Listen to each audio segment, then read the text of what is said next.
Hello everyone and welcome, my name is Thundernumel and I welcome you to my channel. In this video I'd like to talk to you about how I topped the Heart of the Cards tournament hosted by Zara aka 5th Rate Duelist. If you're not aware of the rule set of the tournament, let me give you a brief overview. Last week Zara had a community post announcing that she'll be hosting a tournament with custom rule sets and custom ban list. The custom rule set states that each player starts the duel with one card in their hand, and the player that goes second draws a card for their turn, while the player that goes first doesn't. The custom ban list includes some of the more obvious one-card combos, some nice memes, and also some insane unbans, most notably Triple Pot of Greed, 1 Graceful Charity, Triple Painful Choice and 3 Magical Scientists that were allowed in this event. Before we get into the deck building, I just like to give a huge shout out to Zara and Alyseium for making this tournament a reality and for raising over $2,000 for charity. I think that's really amazing and I'm really happy that I got to be a part of it. As I was saying, the Heart of the Card tournament had you start with one card in hand, so if you could make 2 Omni Negates with that one card, you should be able to win the game by my logic. I only had about 5 hours to make a deck list, so when I got back home from work I got right onto it, and this is the list I ended up going with. Obviously I decided to play Triple Pot of Greed and 1 Charity, because Ash was banned, so it would be a free plus. Then there was the Elemental Hero Bubbleman that was basically an additional copy of Pot of Greed if you opened it on your first turn. The Bubbleman was searchable by Rota and Triple E Call, and the amazing thing about Bubbleman is that it's a special summonable level 4 water, and as some of you Bubble Beat player know, it can make a Bahamut Shark, so the next part of my deck was easy enough to build. Triple Beautiful Princess and Triple Buzzsaw Shark and 1 Double Fin Shark would complement the Bubbleman beautifully, as those are 1 card combo Bahamut Shark and totally awesome. Aside from being the 1 card negate, they could make another Bahamut Shark on the next turn and then go into another totally awesome, so if you resolve it going first, you should be able to win in theory. Another key part of the deck was the Magical Scientist package. I decided to run triple copies of Magical Scientist, triple copy of Painful Choice, and the idea would be to send Triple Scientist, Monster Reborn and Monster Reborn with Painful Choice, and then get the Scientist anyways. The Scientist would then resolve 4 times, summoning 4 level 4 fusions that would make double Bahamut Shark and double Totally Awesome. I figured that since my opponent only has 2 cards in their hand, that would be basically an FTK. The other part of the deck I decided to run was totally unrelated to the first strategy, but it worked very similarly. It was the Tri-Brigade package. 1 Fractal could make you a Simorgh that summons Apex Avian and then contribute itself to do an OTK on the next turn by adding another Fractal and going into double Dragon Lords. This part of the deck had the most bricks, but I had little time and I couldn't come up with better tactics. I was considering going triple Fossil Dig, triple Scrap Raptor and 1 Chimera to go into a rank 4, but I figured that 1 Baguska wouldn't be good enough, and that play had little to no follow-up unless I got a really lucky draw on my next turn. You might be thinking that this format is just an FTK format, but that's where you'd be wrong. Some of the games were really grindy and some of them even went to time. The most popular deck of the tournament was Prankids, due to Meow Meow being at 3 copies, and so anyone could just open a Prankid and go into Battle Butler that had double Quick Play Raigeki. Some of the more unique choices were Sky Striker, Orcust and Dragon Link, piloted by Labrat and Stevie Blunder respectively. My first opponent was a no-show, and in the second round I got to play against Dogmaticas.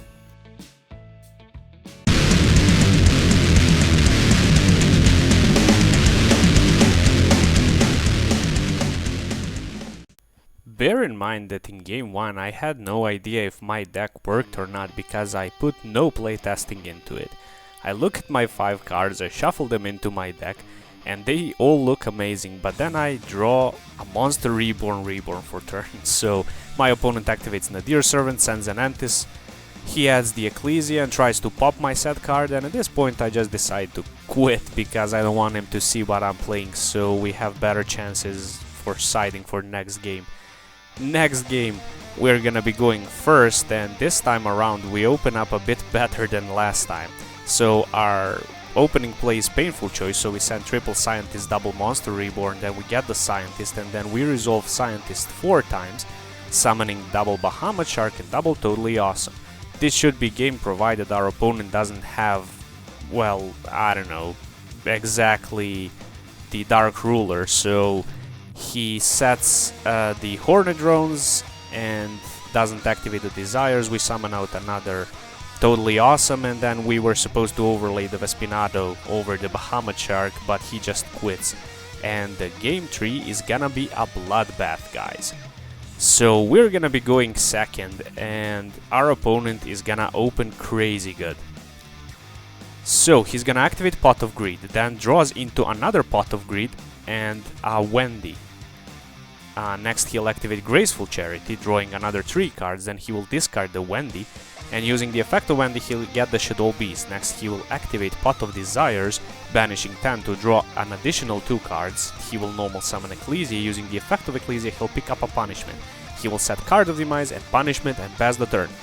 We opened up really good, but we're gonna be going second, so I don't know if it'll do us any good. So we'll send double Cosmic Cyclone, Pancratops, Feather Duster and Heavy Storm off of the painful choice. He'll of course give us the Cosmic Cyclone. We'll use the Cosmic Cyclone and we'll hit the punishment, so that's amazing. So we'll normal summon the Scientist using the effect of Scientist. We'll summon double fusions, and he doesn't activate Fleur-de-Lis here because he thought he could only negate the monster special summon from the extra deck. So we'll summon Bahamut Shark, he'll use the Fleur-de-Lis to negate it. We'll just use the Scientist 2 more times, summoning another 2 Mud Dragons, then we'll go into another Bahamut Shark, go into Totally Awesome, and go into Vespinado over the Shark that can't attack. We'll go to the battle phase, destroy the Fleur-de-Lis, then we'll attack with the Toad, trying to destroy the Ecclesia, but it can't be destroyed by battle with a monster special summon from the extra deck. Then we'll hit into the Beast and we'll allow him to draw 2 cards. In main phase 2 we'll go into a Linkaribo and we'll illegally overlay Zeus over the Bahamut Shark, but we couldn't do that, actually over the Vespinado. We couldn't have done that because Vespinado can be used as material for Xyz summon, the turn it is summoned, but we could have just done it over the other Bahamut, so I guess it's okay. Maybe? I don't know. I'm sorry, I didn't realize that at the time.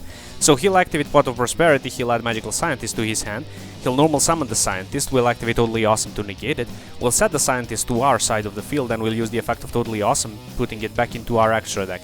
He'll use the Nadir Servant, sending the Antis to pick up the Ecclesia, and he'll try to destroy our Zeus, we'll chain the Zeus, so everything goes to the grave.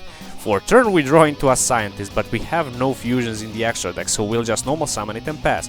He'll normal summon the Ecclesia, he will add the punishment, he will just fix his prosperity banishing because he didn't resolve it properly last time. He'll try to attack, we'll activate Linkaribo, tributing the Scientist, then we'll tribute the Linkaribo to make the damage we take 0. He'll activate Pot of Duality, he'll add a Maxi to his hand, and then he'll pass the turn. It's really looking grim at this point.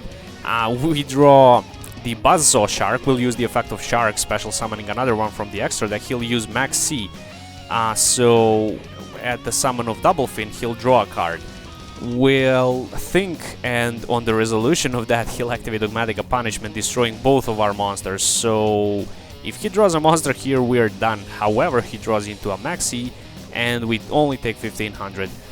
For turn, we draw into a Fractal. We'll use the effect of Fractal, sending Kid, then we'll use the effect of Kid, sending Nerval. Nerval will pick up another Fractal, we'll normal summon the Fractal, then using its effect, we'll banish 3 to summon a Simorgh. He doesn't chain Max C here for some reason, so I guess we should be fine. We attack with the Simorgh directly, and in the end phase, we'll use the effect of Simorgh to special summon the bird from our deck.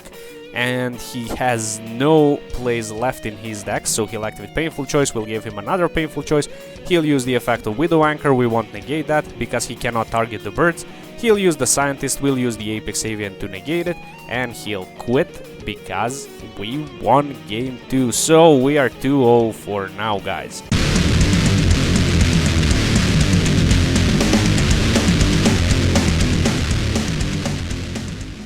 So it's the 3rd round of the tournament and we get paired up against 60 card mill. This isn't really that weird because Grass is a tree and Fairy Tale Snow is also a card, so I guess that's a deck that you could play. We open up with Magical Scientist, resolve it 4 times, and it's probably an FTK. However, we get met by Charge of the Light Brigade, and it mills for cost, so cost will resolve and some cards could go through our unbreakable board. However, our opponent uses the Scarlet Sanguine and sets the Conch and just passes the turn, and this should be good enough for us. Next game we are gonna be going first again, and I really wasn't expecting this. So if we can open up Broken again, we should be good to go. However, we open up a Monster Reborn. We just pass, but our opponent bricked as well, so there's nothing he can do either. He normal summons Raiden, then he'll mill 2, and then when he milled Felice, I wanted to chain Maxi to the effect of Felice. However, he wouldn't be activating it, considering Raiden mills for cost. So Raiden will attack us, and then in the end phase, Raiden will mill again, and then using the effect of Shadow Beast, he'll draw an additional card. With the effect of Conch, he'll be setting the Scarlet Sanguine and passing the turn. At this point, I get really nervous, so I use Monster Reborn trying to bring back the Beast. Then with the Beast, I beat over the Raiden. Our opponent activates the Scarlet Sanguine, special summoning the Eldritch from his deck. Then he'll use the effect of Eldritch, sending it and the Shadow Fusion to send the Beast to the graveyard, and then off of the effect of Beast, he'll draw an additional card. He set the Conch, then he'll send the Conch to special summon the Golden Lord. Next, he will attack with his 2 Golden Lords, and at this point I was really hoping that he'd overlay them. However, he won't be doing that. He'll just set the Glow-Bulb, and then use his 2 traps in the graveyard to set another 2 and pass the turn. At this point we have Blaze, however it's not really looking good for us. We'll use the effect of Fractal, sending the Nerval, then we'll use Graceful Charity, and then we'll activate Pot of Greed, but you know, against this board it's really unlikely that we can do anything. So we'll normal summon Kid, go into double Dragon Lords, beat over the Bulb, and I see game there, so I just scoop. So game 3 is gonna be a bloodbath. We're gonna be going first, and again our opening hand looks amazing. However, we only get 1 card from the deck, so that 1 card is gonna be Nerval, and I can't believe how many times I've bricked with this. It's not like I have million bricks, but I guess we're just not getting lucky. So we'll normal summon the Nerval, link into Linkaribo, add the Fractar and pass the turn. Our opponent bricked as well with the Scarlet Sanguine and Wolf, so we should be doing fine here. We'll send the Fractal, send the Kit will send the Nerval will add another Fractal, we'll normal summon the Fractal, banish 3, summon the Simorgh, go into the battle phase, attack for everything, and then in the end phase, we'll summon the bird from our deck. However, our opponent will chain Scarlet Sanguine, summoning the Eldritch. So we're looking pretty decent at this point. He'll just set the Conch, try to attack with the Eldritch, we'll use the effect of Linkaribo, and then in the end phase we have no targets for Simorgh, so we draw into an Equal, we activate Equal, add the Bubbleman, normal summon the Bubbleman, special summon the other one, overlay them for Bahamut Shark. He will use the effect of Golden Land, Conch will just chain the Apex Avian, go into the Vespinato from here and win the game.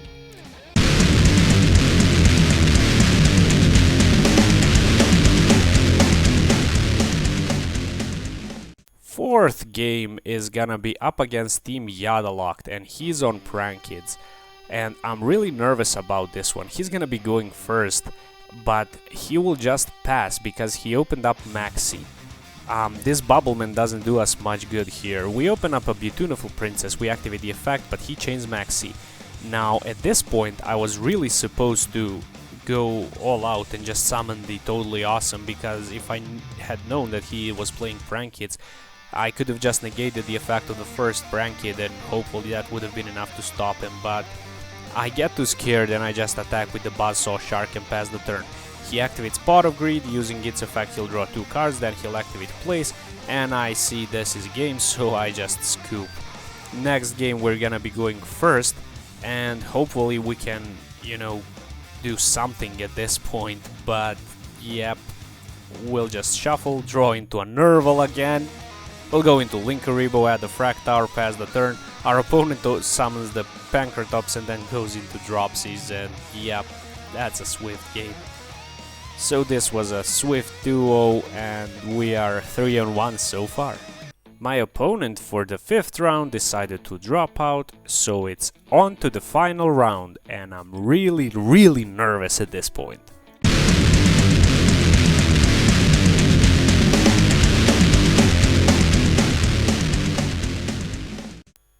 So, the final game in the rounds is up against Prank Kids again, and I'm really not feeling it. But we are gonna be going first, and we open up Painful Choice, so we should be fine at this point. He gives us Monster Reborn, we summon the Scientist, resolve it 4 times. Summon double Bahamut, go into Link Karibo, and then summon double Totally Awesome. He opened up double Painful Choice, so it's a swift game 1 from here. We'll activate Toad, negate it, we'll set the Painful, he'll activate it again. We'll again negate it and set it to our side of the field. Then we'll normal summon, we'll activate the effect of Bahamut, go into another Toad, and he'll concede. We're gonna be going second this time around, and I'm really not happy about how things are going so far. I mean, we won game 1, but we're up against Prank Kids. However, he just opens up Instant Fusion, so we'll go into Tuna, use the effect of Tuna, summon the Buzzsaw, then we'll go into the Bahamut, and we'll make a Totally Awesome. Next, we'll use Desires to draw 2 cards, and those 2 cards are Effect Veiler and Pot of Greed. We'll use the effect of Pot, draw into an Apex Avian and a Pancratops. Next, we'll overlay into Vespinato, so our Bahamut can attack, and we'll attack with both of our monsters. Now at this point I try to go into Zeus, and he informs me that I cannot do that with Vespinato, so our strategy isn't really panning out as great as I thought. However, we do have 1 totally, so I guess it's good enough, and lo and behold he opens the pranks, so it is, and we're moving on to the top cut. So guys, we are here with the top cut, and would you look at that, we are 3rd after Swiss. The only people that are above us are 3 Ray, 3 Engage, and Ria, which is dueling book name for Lab Rat. Those are the people that will be competing for the first place, so I'm really happy about this outcome. However, at this point the pairings come up, and we're gonna be playing against the same opponent as last round. And if you ever played a Yu-Gi-Oh tournament, you know that if you face the same person twice, once in the rounds and once in the top cut, you will have the opposite outcome. If you won in Swiss, you'll lose in the top cut, and if you lost in Swiss, you'll win in the top cut. But let's see what happened anyways.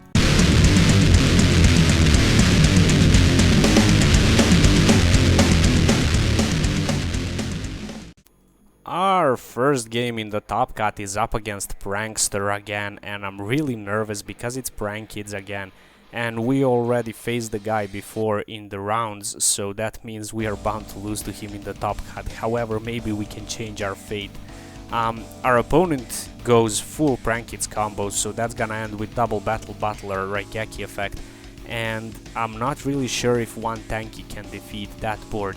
I am also quite certain that he didn't see our Tri-Brigade portion of the deck last time around, so I'm thinking that that might be able to catch him off guard. However, I decided not to include Keras at the last minute, and that might come biting me in the ass. We'll just concede because we cannot go through double Raigeki with the hand that we have, and we might as well just conceal the hand knowledge.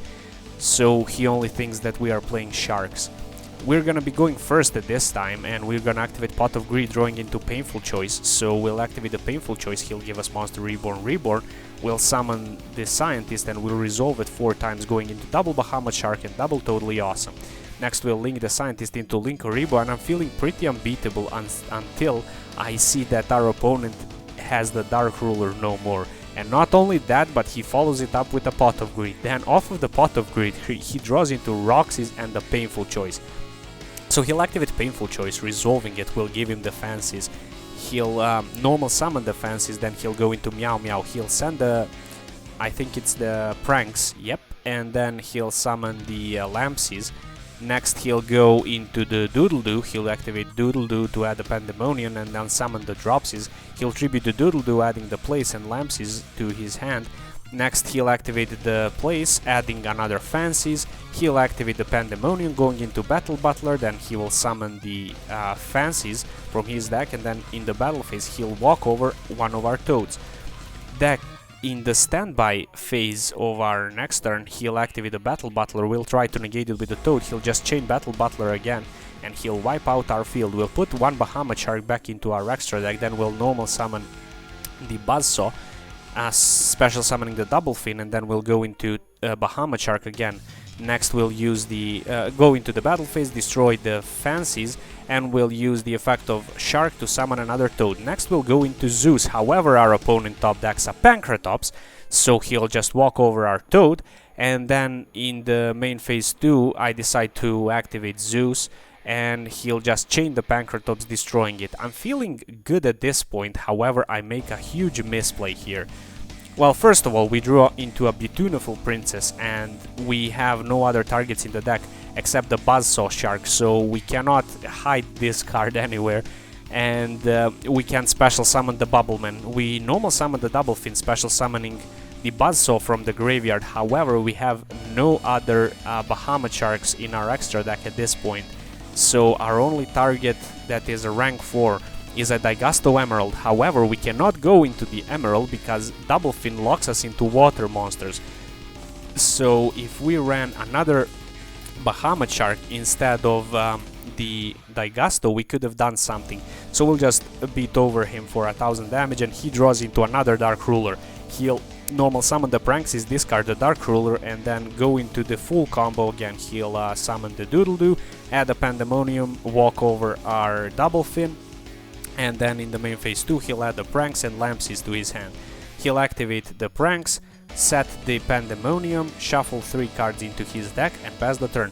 Now at this point he has the Maxi and the Pot of Greed in his hand, but I'm thinking that we might be able to resolve the Emerald and then shuffle back the Zeus into our extra deck to go into Zeus again. We'll activate the effect of Emerald, and off of the effect of Emerald we'll pick up the Graceful Charity. Next we'll resolve the Charity and we'll activate Equal to add another Bubbleman.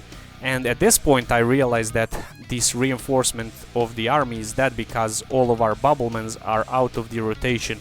So I don't see how we can win, but we'll activate Painful Choice, sending our Tri-Brigade package that he hasn't seen, and we'll add a Tanky, and then off of the effect of Nerval we'll add the Fractor. Now if we had a Keras, we could have added the Keras here, and then off of the Tanky we could have added the Fractar, so the Keras could be able to special summon itself and then banish 3 for a Simorgh. However, we decided not to run it, so it's pointless to talk about it. We'll try to enter the battle phase. He'll activate the Pandemonium before that and go into the Weather Washer.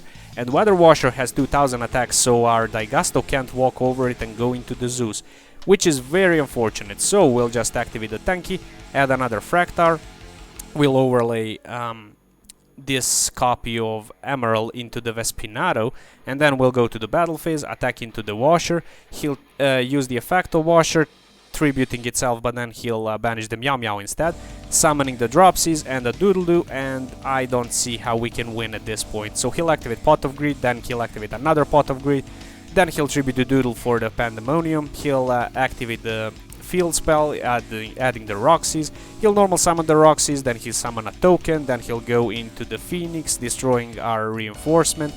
Next he'll activate Pandemonium, going into Battle Butler, and he'll attack with the Battle Butler, and our Vespinaro's effect doesn't activate at this point because of the effects of Weather Washer, so we lost. Yep, we dropped out right in the top cut. But it was a fun tournament, and don't leave yet because I have another game to show you. So Ria, aka Labrat on Twitch, agreed to give me the replay of the finals to show to you guys, so let's watch it together. In the finals, 3-Ray 3 Engage, who's on prank hits, will be versing against Ria, aka Labrat, with her Sky Striker Orcas deck. And let's see how this panned out.